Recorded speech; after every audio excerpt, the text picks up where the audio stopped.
الحمد لله ذي العزة والكبرياء وصلى الله على محمد خاتم الانبیاء۔ السلام علیکم ورحمۃ اللہ وبرکاتہ۔ ناظرین، روزمرہ زندگی سے تعلق رکھنے والے مسائل ان کے حل اور آنے والے ضیافت کا خدمت میں حاضر ہوں۔ آج ہم جس موضوع پر بات کرنے جا رہے ہیں وہ ہے کالے جادو کے طور کا وظیفہ۔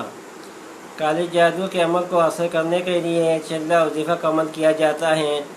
کالے جادو کو سیکھنے کے لیے اپنے مذہبی اور قرآنی آیات کی برآمدی کرنا سب سے پہلا عمل ہے۔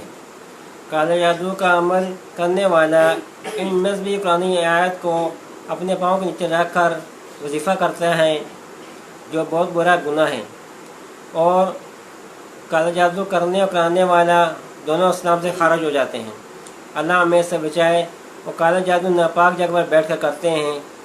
تو دوستو، اگر کسی پہ کالا جادو ہو گیا ہو یا جس گھر میں کالا جادو ہو، اس کے طور کا طریقہ سنیں۔ سب سے پہلے یہ ہے کہ آپ نماز کی پابندی کریں اور ہر وقت وضو میں رہنے کی کوشش کریں، اور پھر آپ 3 مرتبہ سورۃ بقرہ کی آخری آیات آمن الرسول بما انزل الیہ من ربہ والمؤمنون، یہاں سے آخر تک آپ نے یہ دعا آیتیں آپ نے پڑھنی ہیں۔ 3 مرتبہ یہ آیتیں پڑھ کر، اور پھر آپ نے سورۃ الکافرون پڑھنی ہے، پھر آپ نے سورۃ اخلاص پڑھنی ہے 3 مرتبہ، اور 3 مرتبہ سورۃ فلق سورۃ الناس پڑھنی ہے۔ سو ناس پڑھتے وقت یہ آخر میں جو آتا ہے قل اعوذ برب الناس، ناس ناس، یہ آپ نے ناس 3 مرتبہ کہنا ہے۔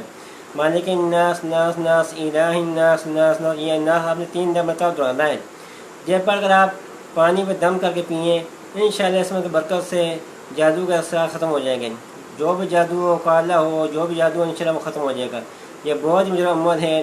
اور دوستو، ہمارے اس ویڈیو کو آپ لائک اور شیئر بھی کریں۔ والسلام علیکم ورحمۃ اللہ وبرکاتہ۔